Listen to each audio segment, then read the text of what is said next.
All aboard!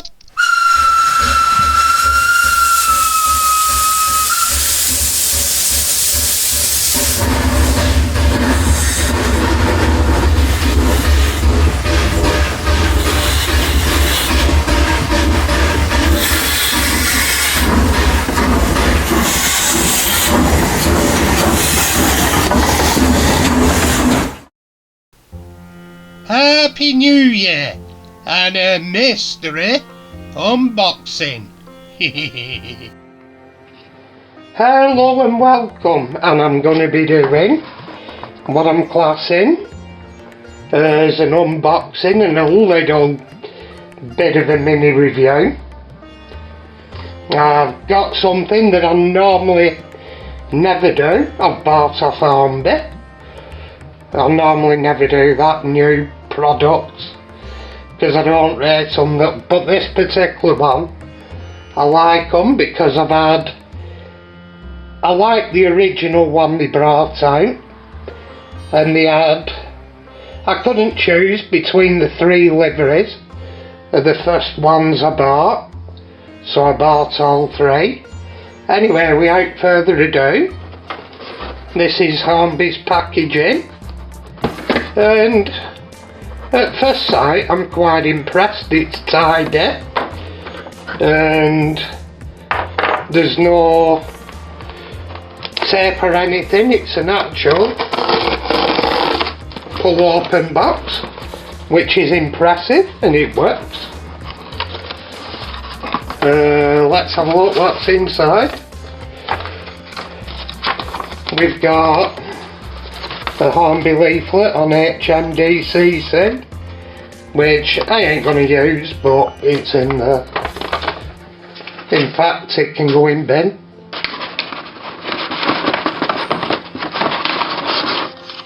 What else have we got? What other bump? Oh, that's just my order, so I'll keep that to one side. Don't need to show that off. It's in some brown paper packaging, which is impressive, because then it's in another cardboard box, which is impressive. Cut down on any possible damages. This one opens. Ta-da! Hang on. And now I only have to work out how to get it out. It's very snug. Wait a minute. Oh, I'm just going to rip the box. I ain't going to be keeping it, but suffice to say it's a very snug fit. Anyway, the normal hornby packaging, and there we go. You might have caught a quick glimpse of what it is. Don't know whether that's in focus there, but it is the London Carriers Sentinel Shunter, and I got that for a good reason. It's a happy memory from my childhood, which I'll post some pictures, but this livery is one that the East Lancs bought in. I thought it was a lot earlier, but they bought it a lot later than I thought. But I remember it from my youth, being in Castlecroft Yard at the East Lancs Railway, and I think they used it on railway. I thought it was the Sentinel Shunter they had later, but it was a different type. The Sentinel Shunter they had later was, I've got one somewhere around here, one of the hornby originals. There we go. The type of Sentinel the East Lancs used later was the type without the connecting rods.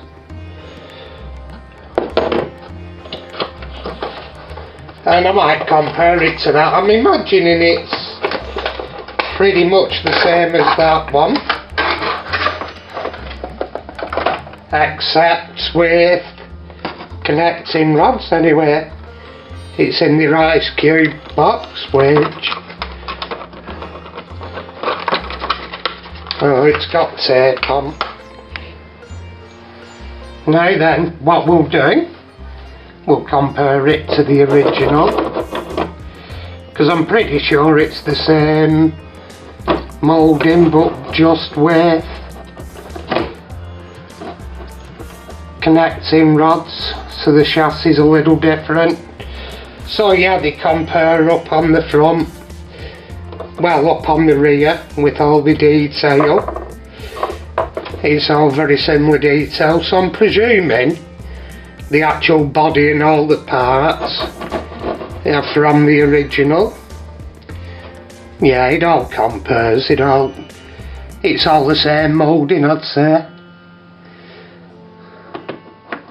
There's actually a bit of a difference with that one, so there may be some tiny detail differences, but on that one you've just got the dome of the air filter, and on that one it's a full filter.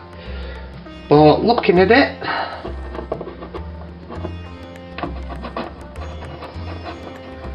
is that how it is, or maybe a different way of doing it? I'll check with the others later, but yeah, they're very similar. It's a very similar thing. And I'll just check these now. Well, actually, no, they are plastic. Well, they're a fairly tough plastic. Sorry. They are plastic, the connecting rods, by feel.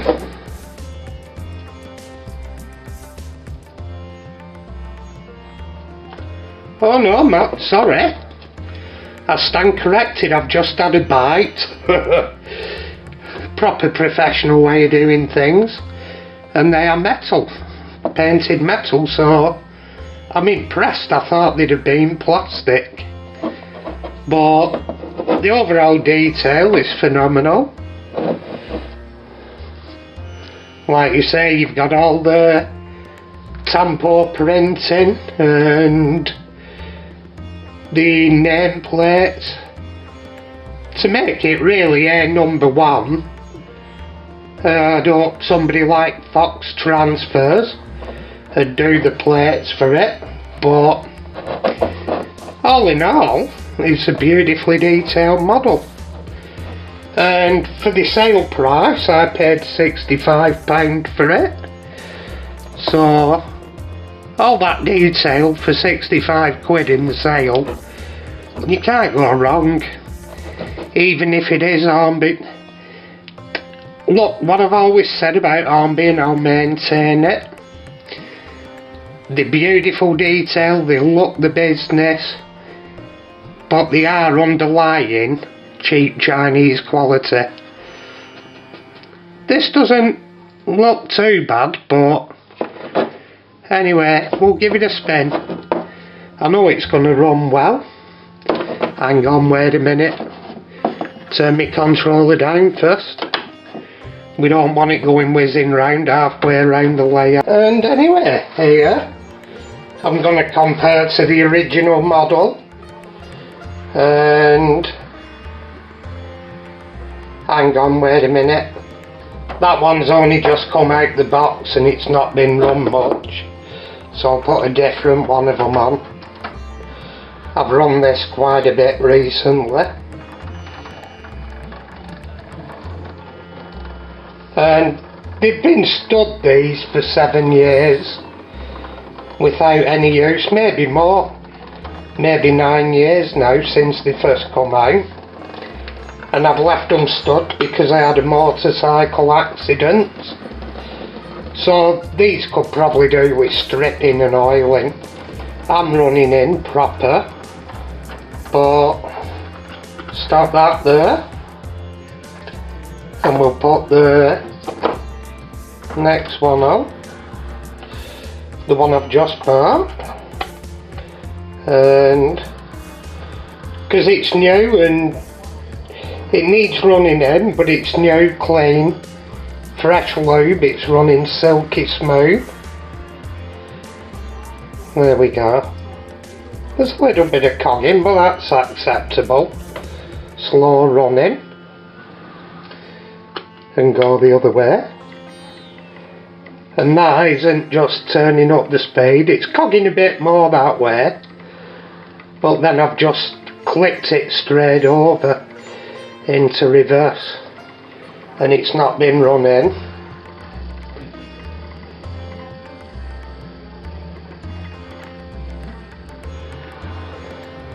One thing I've noticed is that they have a full air filter on this model there,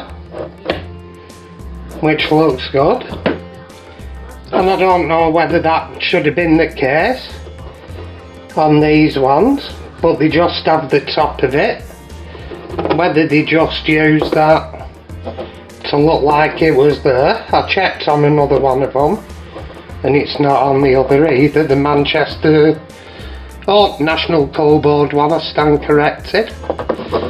But yeah, right, let's have a little bit of a closer look, zoom out a little bit, we don't need to be all that way in, but it's a beautiful finish. People say these side bits are a bit flimsy, but I've got shaky hands and they're alright with me there. If you're going to lift it, you're going to get it there anyway, so that's not such a big issue. And looking down, it's got nice checker plate detail there on the steps. It's got lovely windscreen washer detail, windscreen wiper I should say, both set to different angles, which is a nice touch. And on the rear and the rear are both at the same angle,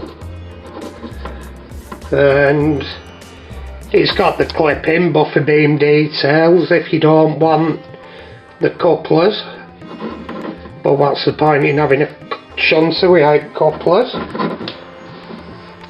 It's got beautiful nameplate detail and the Sentinel badges. The coupling rods are beautiful underneath, nice detail. The Sentinel grills are as per prototype, as are the rear, as is the rear. Front, sorry. I call it distinctly the front because engine's there. And the roof detail's cool.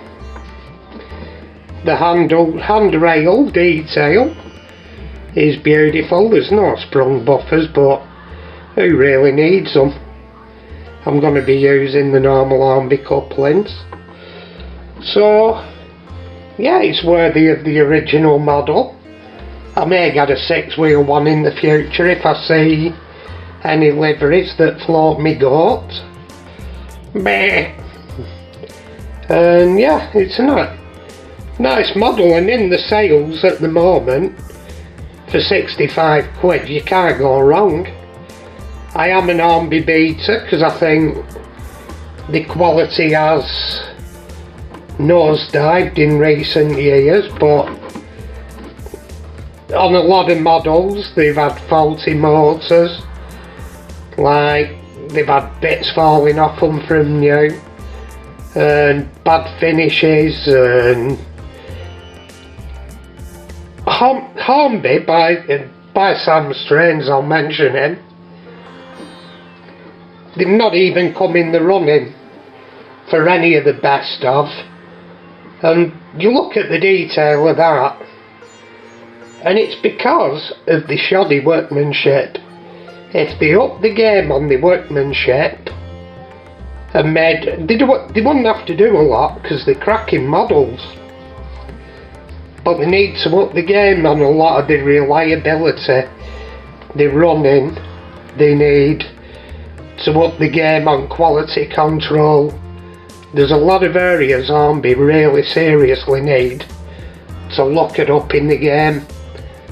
Some of the stuff is cracking, the packaging's cracking, the model, livery, fantastic, the detail, fantastic, and the reliability. But it's the thing with Hornby, it's not consistent throughout all models.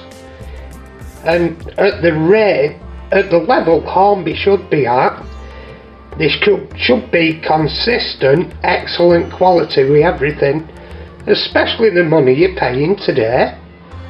There's no room for companies that can't keep consistent quality today.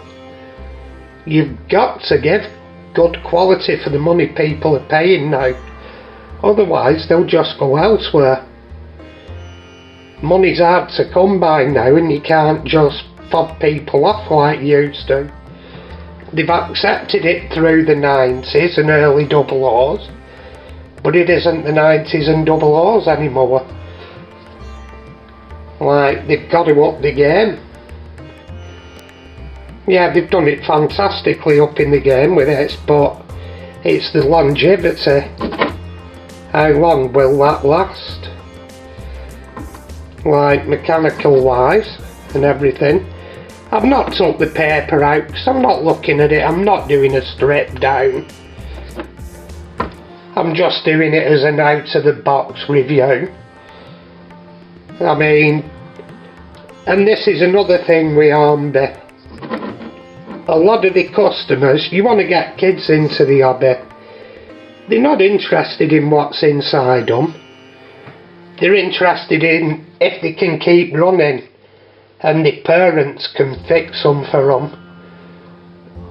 99% of average parents that buy the kids a train set, if that goes wrong they won't be able to fix it. Your average dad, get over here, your average dad, we had average skills back in the day. If something went wrong with that, it was simple fix. A little bit of know-how and modelling skill and you'd have it up and running again for your kid. And this is one of the simplest one of the range, and it's already more complex than that were. For basic kids entry stuff, they still do them models, but even then they're making more flimsy and more tricky to repair, so they need to concentrate on making stuff easier to repair.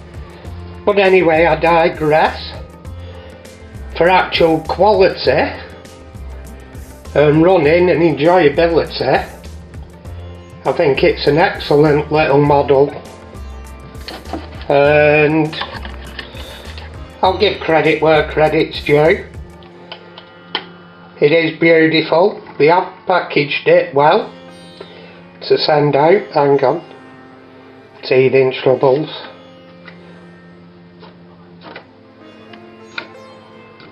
Hang on, don't let me down now, that might just be dirty track.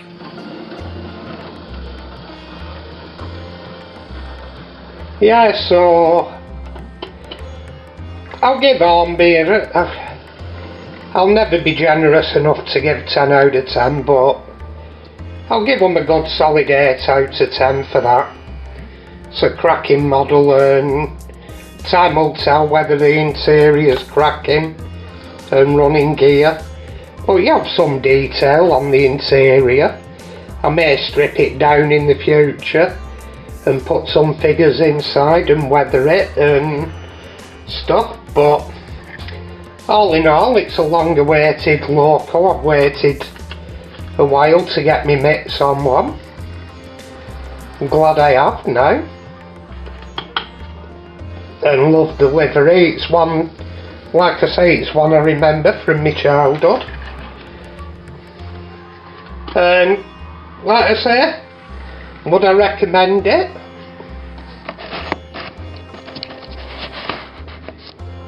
Would I recommend it? Let's be honest. I'd tell everyone to go out and get one, because it is a cracking little thing. And in the sale at the moment, they have its 6-wheel equivalent. So in the sale at the moment, they're 65 quid. Where can you go wrong with that for 65 quid? For a brand new loco? You'd have to be crackers not to get one. And what gets me is Hornby were brave in the first place, because not many had gone down the lines of doing more varied private owner liveries, and the private owner liveries they're doing are fantastic, like National Coal Board, London Carriers, the SO livery, and the, what were the other one, Hitachi. All the different liveries they're doing are astronomical. Anyway, go out and get one, well recommended. Tatty pie everyone, tatty pie.